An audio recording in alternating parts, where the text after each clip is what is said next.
मान लीजिए हम आपसे एक सवाल पूछते हैं। मान लीजिए अगर आपकी मम्मी दुकान से 1,000 का सामान लाती है और घर में 1,500 का पुराना सामान बेच देती है, तो घर में फ़ायदा हुआ या नुकसान? फ़ायदा हुआ। अब बोलिए, बिल्कुल इसी तरीके से इंडिया भी दुनिया के साथ बिजनेस करता है और इंडिया भी रोज़ हिसाब लगाता है कितना सामान आया, ठीक है, कितना सामान बेचा, कितना सामान खरीदा। इसी हिसाब का नाम है बैलेंस ऑफ ट्रेड, BOT। सोचिए, इंडिया का एक बहुत बड़ा सुपरमार्केट है, कस्टमर कौन है? अमेरिका, जापान, जर्मनी, ऑस्ट्रेलिया, सब इंडिया के शॉप से शॉपिंग करते हैं, ठीक। अब अमेरिका ने मंडे मार्केट लगा, अमेरिका ने इंडिया से खरीदा rice, T, medicine, Tata car, total bill 100 crore का गया। इंडिया खुश, वाह आज 100 करोड़ का कमा लिया, ठीक है।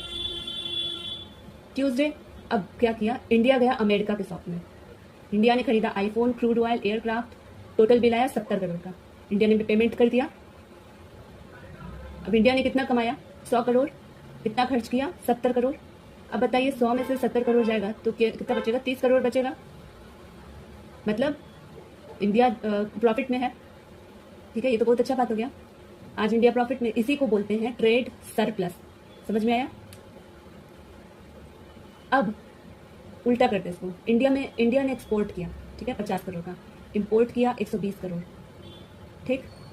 अब इंडिया ने ज़्यादा खरीद लिया, ठीक है, कम बेच दिया, नुकसान हो गया। इसको बोलते हैं ट्रेड डेफिसिट, ठीक है। अब समझ में आ गया ट्रेड सरप्लस, ट्रेड डेफिसिट क्या होता है। अब हम इसके मीनिंग पे आते हैं कि बैलेंस ऑफ ट्रेड होता क्या है। बैलेंस ऑफ ट्रेड का मतलब है एक कंट्री के एक्सपोर्ट और इंपोर्ट ऑफ गुड्स का वैल्यू का डिफरेंस, सिर्फ गुड्स का, ठीक है। यहाँ पे सर्विसेज नहीं है, FDI FPI कुछ नहीं है, बस गुड्स का एक कंट्री वैल्यू मतलब कि निकालता है, डिफरेंस निकालता है, बस उसी को बैलेंस ऑफ ट्रेड कहते हैं, ठीक। अब यहाँ पे सिर्फ गुड्स क्यों? Rice, car, mobile, T, coffee, ये गुड्स हैं, इसलिए BOT में आएगा, ठीक है।